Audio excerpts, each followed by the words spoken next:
those of you who follow me on Instagram will probably have seen my illustrations for Mermaid. Today's video is another mermaid. This time though I was inspired by one of James Burke's videos, and I'll pop the link to his video in the description below so you can take a look if you're interested. I'm using his set of concept stamps as a starting point, and we'll finish off the illustration by adding detail by hand. Not sure whether I'm going to add any watercolour at this point, so I'm using a mixed media paper, because whether I just use pen and ink or whether I want to add some paint, it's a good quality paper. This is just a Faber-Castell mixed media paper from a pad, and this is a piece of A4 because it's about the size that I need. It's the concept stamps. It's an A5 set of stamps, and they're quite sizable. So I've got some distressing in Tattered Rose that I'm just going to stamp the body and a couple of details with. I'm using this colour because it's very pale, and when I add the line detail with either pencil or pen, the ink will pretty much vanish. You won't really see it, and that's what I want. I don't want a harsh stamped outline. I've got a couple of acrylic blocks here, and I shall just really sort of get on with this. I'll pop it onto fast forward probably while I'm doing a lot of the drawing. And if there's anything that I think people need to know, I'll pop back in, obviously with a voiceover, and let you know. The good thing about these polymer stamps is you do get the opportunity to do a little bit of manipulation with them. You can bend them slightly. They do have a little bit of flex, which you don't get that with the rubber stamps. And I just want to add a little shape because she's going to be a mermaid. I want to just help begin adding a little bit of shape to her. So I think that will do me.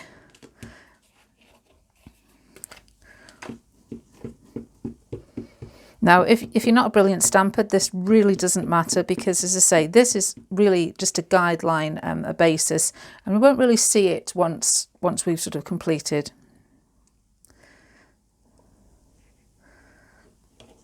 So I'm just going to stamp her down in pretty much the centre of my page.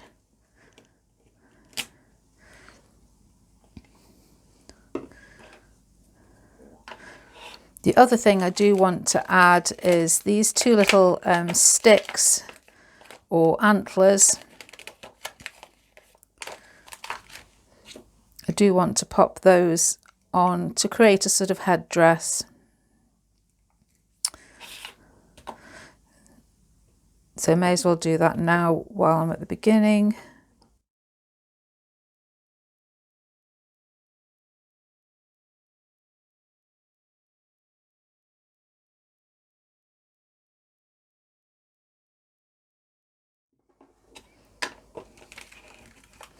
And that's the stamping part of what I'm doing today done.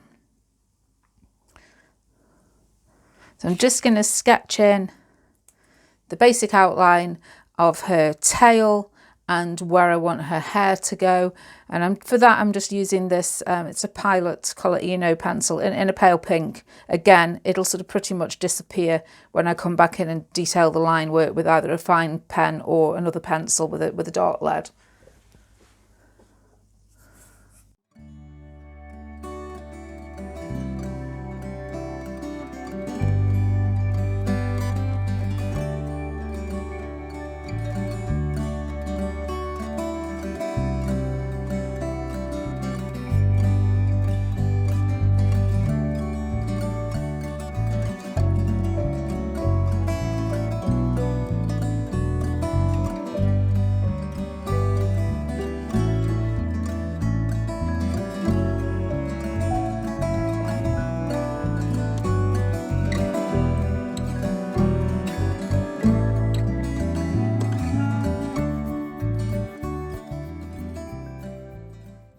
At this point it might look like a bit of a jumble of lines, you know, crisscrossing. It does help that if you know what you want to be in front, you know, here I want her tail in front of this piece of hair, so I've just removed that line there. This section of hair I want in front of her. So again, just removing those other lines just helps to remove a little of the confusion. but it'll all become much easier to sort of to understand and follow once we start adding some more detail in.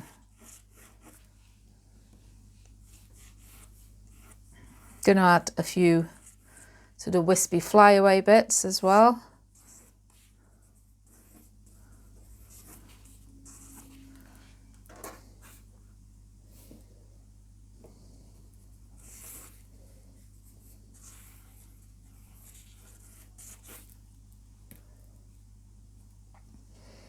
And I quite fancy changing the parting on her hair and moving that down a little bit. Sweeping her fringe more across her head there, like that.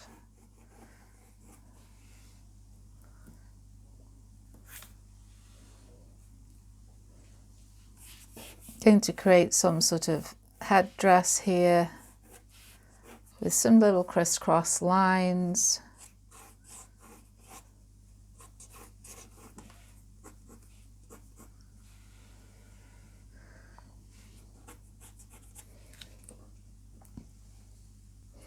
And I wanted to have some sections of hair coming straight down.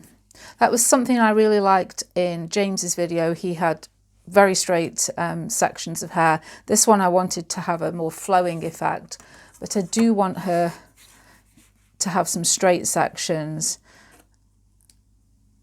And so I'm just going to use a ruler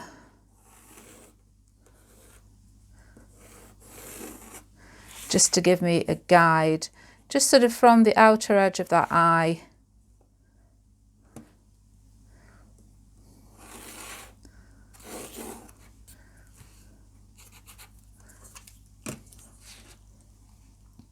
so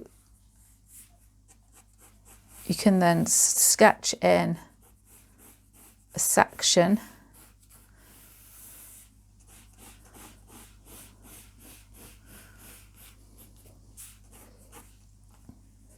And I'm going to add in some like little star details, as if she's got some clips just holding those sections together.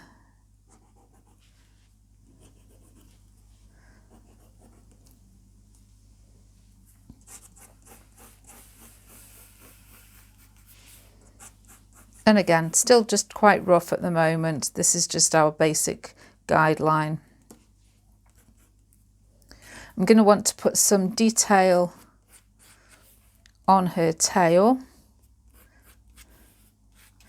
but I'm going to do her hair first, I think, because I don't want to be distracted by anything, and the hair is the main feature of this piece.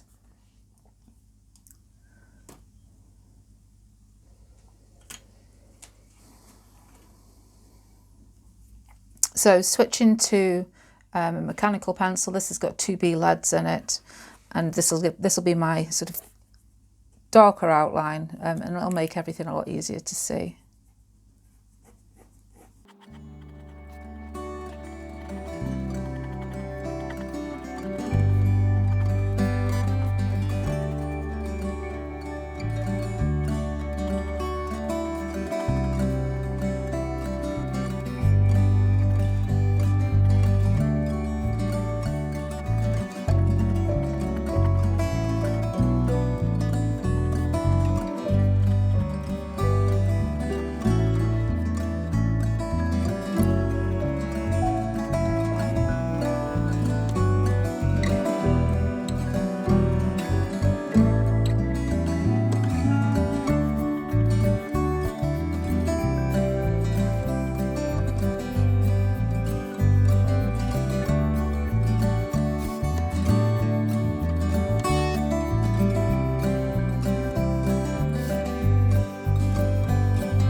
If you think you're starting to smudge the pencil, then just get a scrap of paper to rest your hand on to avoid that.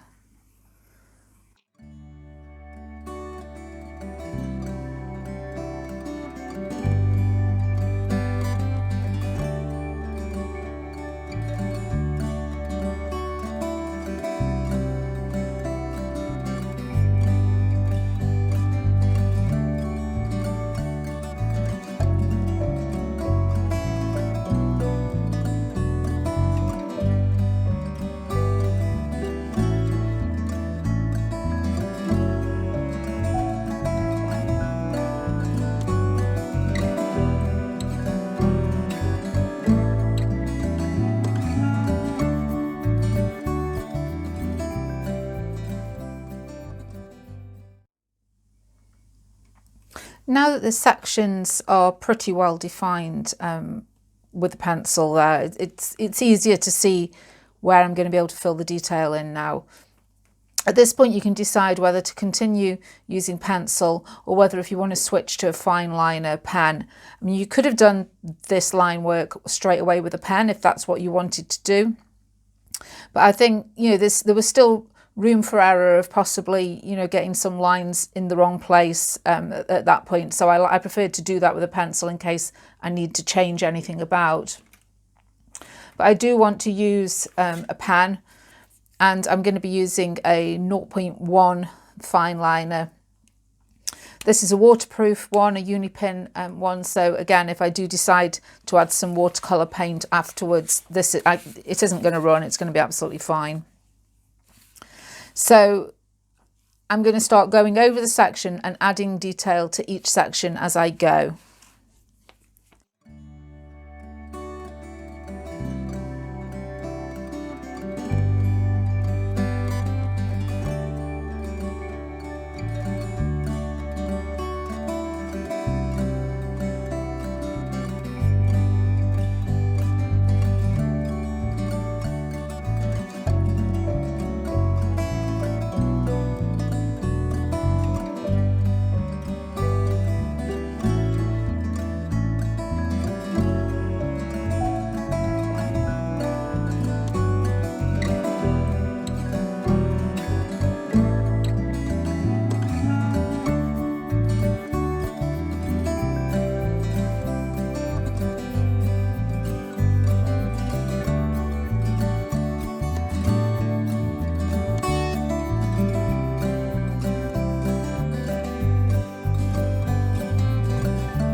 going to pencil in some detail on her tail and body, just in pencil first, and then again go back in with the ink fine liner afterwards.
And finally, I just want to add a little definition to some of these sections. So I'm going to take the 0.3 and just put a slightly more defined line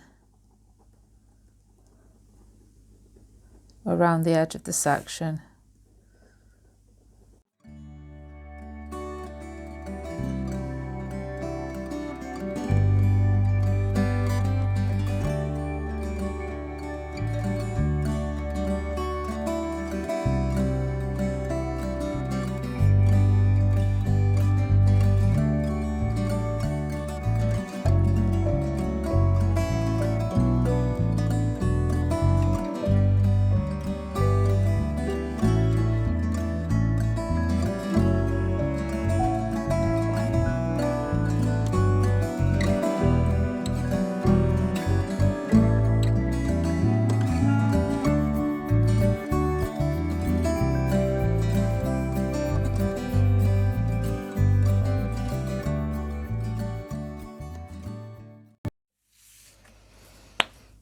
Now I'm just going to give that a moment or two to dry completely, I can then take an eraser and rub out any pencil lines that are still showing sort of around the edges, and that the ones in the middle really are pretty much hidden. But just to tidy things up a little bit, I can erase them. But just make sure your pen is dry before you do that.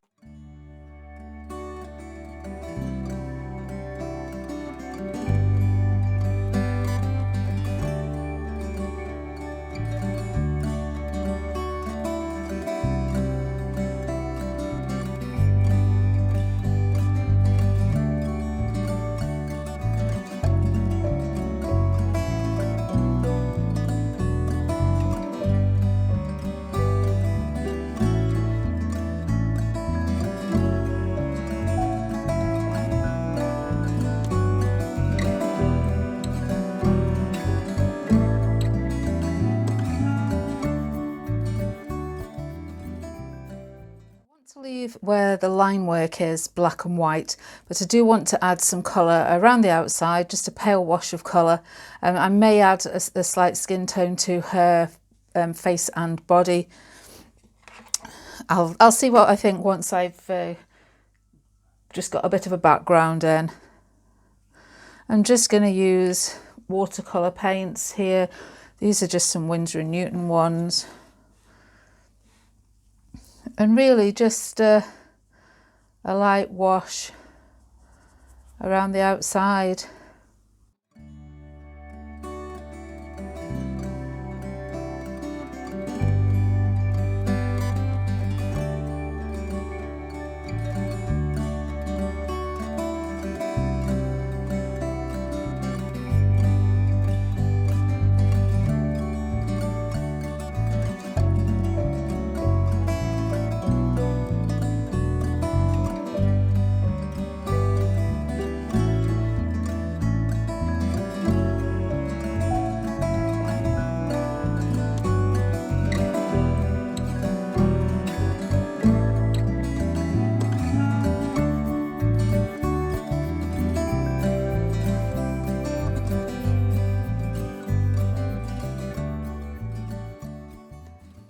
Now I've decided I like it with just that bit of colour around the outside.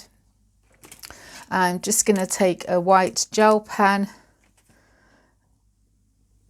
and just add a little detail. I'd originally drawn tiny stars in here on her headdress, but it just looked a little messy. So I switched them for little pearls.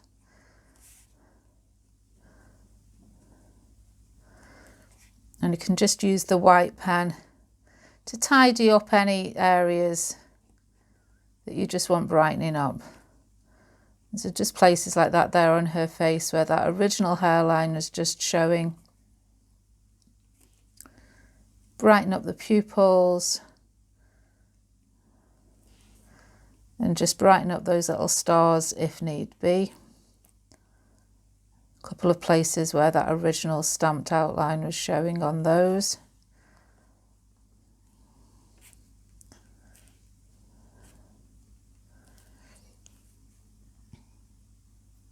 And I just want to add a little bit of white patterning onto that black, just to break it up in places where I feel it is a little heavy.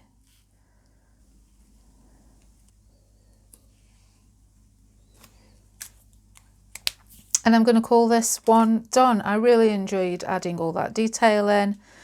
It's quite a therapeutic technique. Please do go and check out James's original video that inspired me. And on his channel, you'll find links to his Etsy shop where he sells these concept stamps. Although, as this goes live, his shop's temporarily shut at the moment as he's moving house. Should hopefully be back up and running again in a week or so, I believe. But for now, that's all. So hope you enjoyed this, and I'll see you again soon. Bye.